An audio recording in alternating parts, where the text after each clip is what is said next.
An engagement is supposed to be a once-in-a-lifetime event. A funeral, however, can't wait. That's what my cousin whispered as she brushed past me the night before. Her words cut deeper than she realized. And the worst part, she wasn't the only one who thought that way. Hello everyone, my name is R. Monroe. On the day I buried my husband, the man who steadied me through every storm, my entire family was at my sister's engagement party instead. Not a single parent, not my best friend, not even one sibling.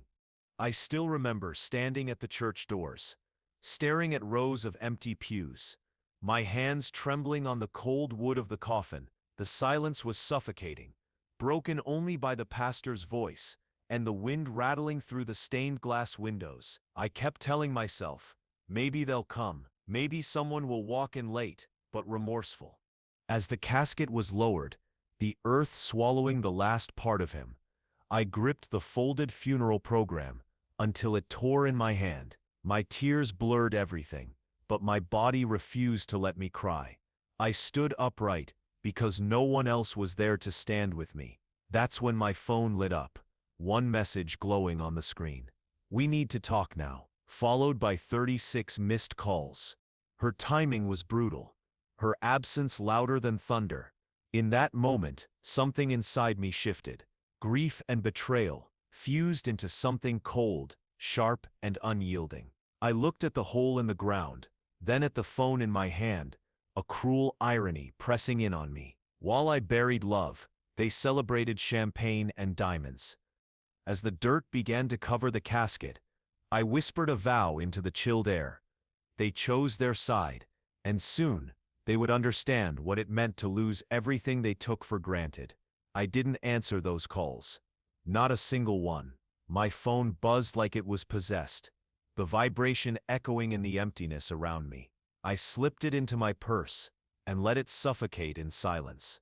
The burial ended with polite condolences from strangers, neighbors, a few of his coworkers, faces I barely knew. They offered hollow words, touched my shoulder lightly, and left. No family, no warmth, just shadows walking away. When the last shovel of dirt hit the grave, I stood frozen. My legs wanted to give out, but my heart already had hours before. That's when the truth struck me like lightning. I had no one, at least not in the family, who claimed to love me. I walked to my car, the world blurry with grief and disbelief. Laughter from across town.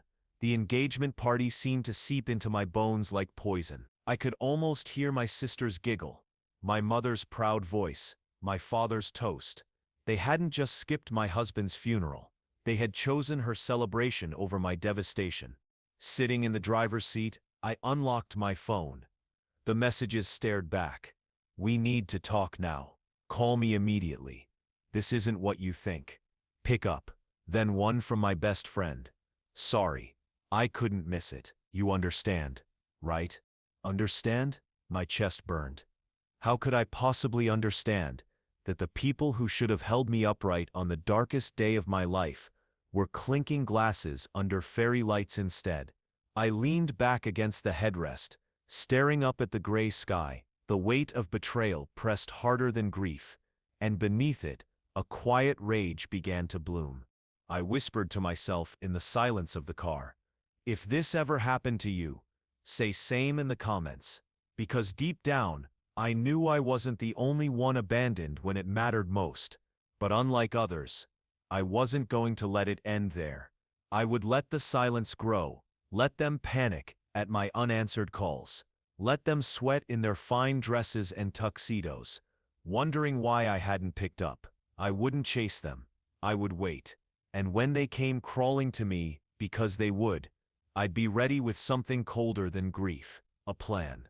The next morning, my doorbell rang. Not once, not twice, but over and over until the sound carved itself into my head. When I opened the door, there stood my mother, still in the silk dress from my sister's engagement.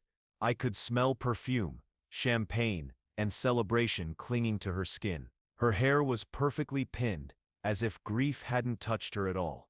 "We need to talk," she said. Her voice clipped, rehearsed, almost businesslike. I didn't move. I just stared at her, my hand gripping the edge of the door like it was the only thing keeping me upright.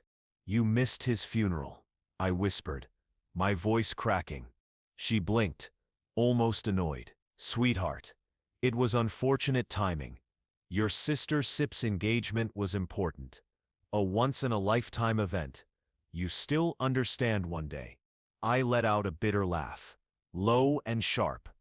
"Important? You start telling me champagne and cake outweighed burying the man who treated me better than this entire family ever has." Her face hardened. "Don't sit, be dramatic. Life moves forward. Dwelling on death won't change anything." My heart sank.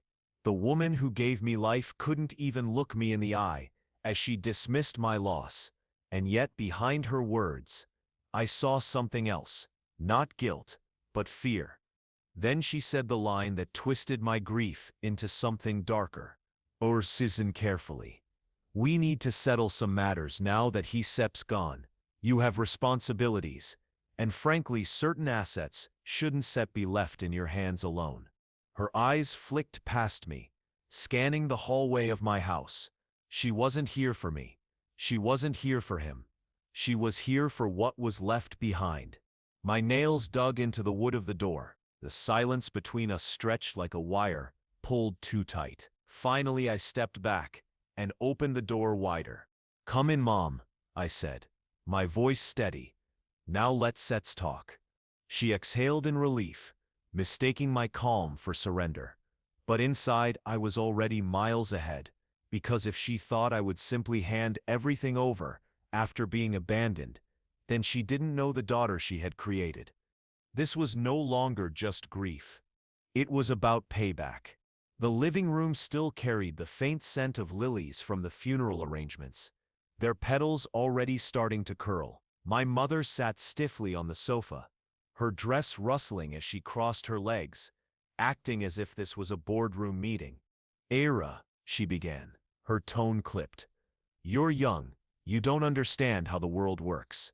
Your husband, may he rest in peace, left behind assets, the house, the savings, even company shares. It isn't wise for you to manage all that alone. Your father and I believe it should be redistributed." Redistributed. The word hit hard. I watched her sip the water I'd given her, as though entitled to everything in my home. "Redistributed to who?" I asked, though I already knew. "To your sister, of course. She sits starting a new life with her fiancé. She sits all need support. And you sits were strong." Strong. That word had always been their excuse. Strong meant I didn't need comfort, didn't deserve care.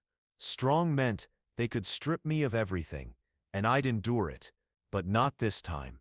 I leaned back, my eyes fixed on hers. "So you skipped my husband Sip's funeral to toast her engagement, and now you Sips come for his legacy too." She shifted, but kept her chin high. "Don't twist this. It's this family duty.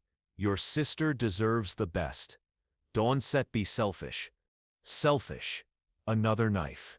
My fingers curled against the armrest, but my voice stayed even. "You think I sipped selfish for not handing over what my husband built with his own hands?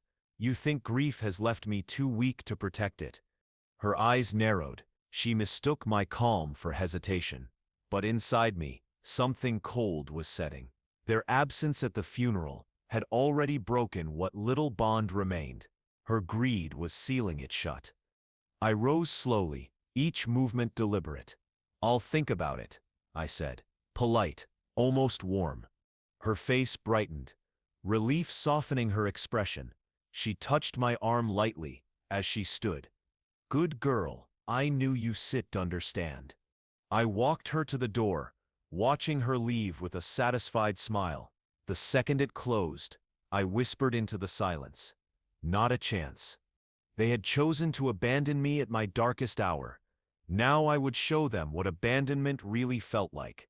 When her car disappeared, I sat at the table and let the quiet settle. My husband Sep's photo looked back at me from the mantel, his steady smile frozen in time. I once said let them erase you, I whispered. Not like this. Grief might have cracked me, but betrayal had sharpened me. If they thought they could take what little I had left, they were about to meet a different version of me. That night, I opened the lockbox he kept in the study. Inside were carefully stacked documents, the will, the deed, the contracts. He had left everything to me. Every line carried his trust, none of it mentioned my family. It was his final act of faith, and faith came with responsibility. I wouldn't let it fall into greedy hands. The next morning, I made my first call, not to my mother, not to my sister, but to our lawyer, Mr. Daniels. His voice was calm, steady, and a touch surprised when I explained. "Ela," he said, "your husband was clear. No one can contest this easily, but if they try, you still need to be prepared." Prepared. That word echoed in my head. I met with him the next day, documents tucked safely in my bag. As we went through every clause and signature, a plan formed, quiet, precise. I wouldn't fight with anger. I'd let the law be my shield. Meanwhile, my phone buzzed endlessly. Calls, texts, voicemails. My father's voice stern, "You're being childish. Call your mother."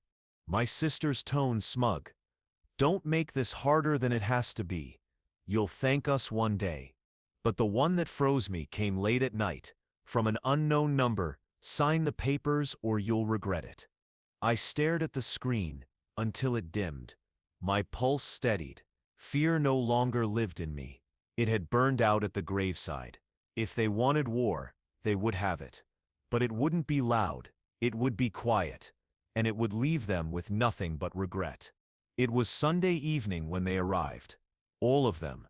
My mother, my father, my sister flashing her new ring, and even my so-called best friend trailing behind. They didn't knock gently. They pounded, demanding entry. When I opened the door, the air seemed to change. My mother walked in first, eyes scanning the house like it already belonged to her. My father followed, jaw set. My sister smirked as she sat without invitation. "Ira," my father began, "this has gone far enough. You still ignored every call, every message. You still are acting irrational. We still are here to settle this now." I stood near the window, the fading light casting shadows. Settle what? My tone was calm. "The assets," my mother snapped. "Your sister deserves her share. She sits starting her life. You don't sit need it all. Holding on makes you look bitter." Bitter. The word stung, but I didn't flinch. Silence stretched until it made them uneasy.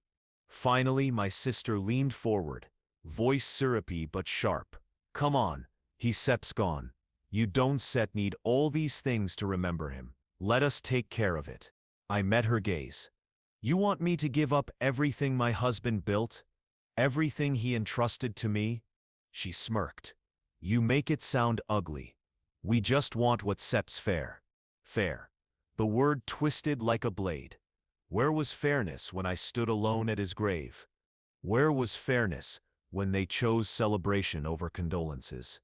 I didn't stead argue. I didn't stead argue. I didn't stead argue. Raise my voice. I simply walked to the mantel, lifted my husband Seb's photo, and held it close.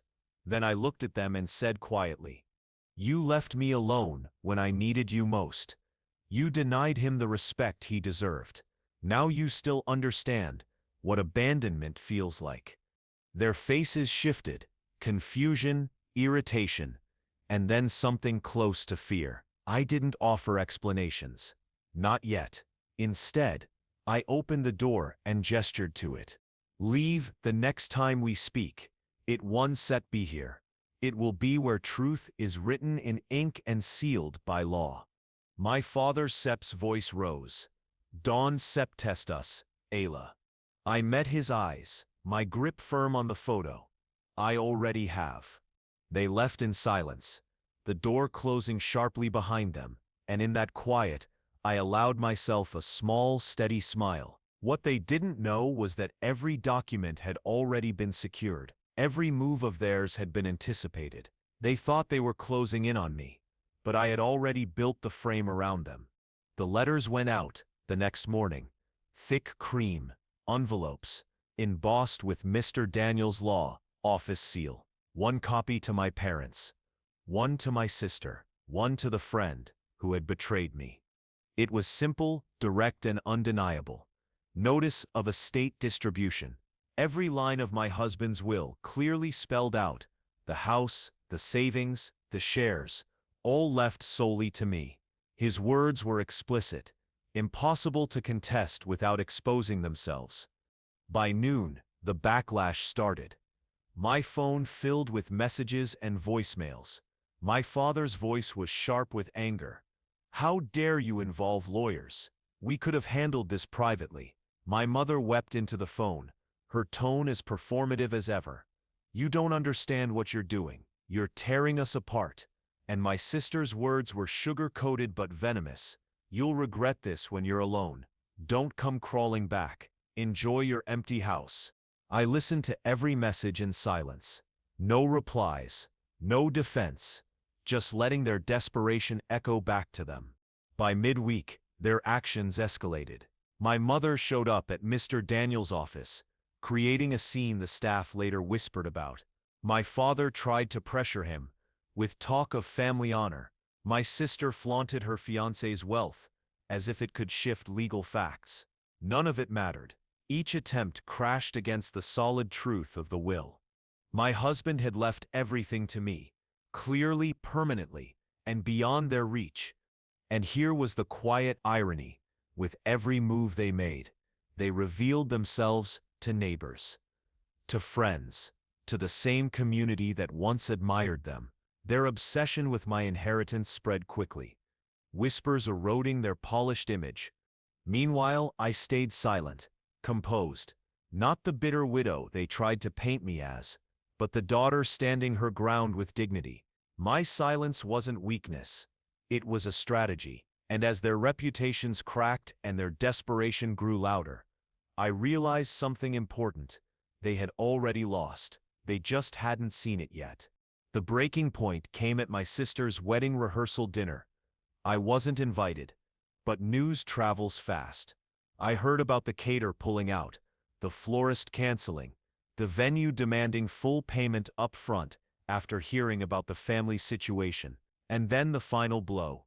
The engagement funds my parents had promised her, frozen, because the savings they planned to redistribute were mine and locked away beyond their reach. That night, as the rehearsal dimmed under stripped fairy lights, my phone lit up again, not with threats this time, but with a single trembling voice.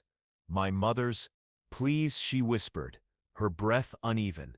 "Everyone sits looking at us differently now. We need your help." I sat at my kitchen table, my husband's signed documents laid out before me. For a moment I closed my eyes, remembering the grave, the empty pews, the casket lowered without them. Then I smiled. A calm, deliberate smile. "I needed you once, too, Mom," I said softly. "And you chose champagne over compassion. Now you still understand what that choice costs."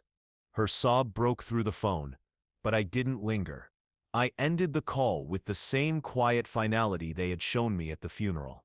Days later, the wedding went on, but stripped back, humbled, a shadow of what they had envisioned. Guests murmured about missing luxuries, about whispers of greed, and my sister walked down the aisle, not with pride, but under the weight of shame.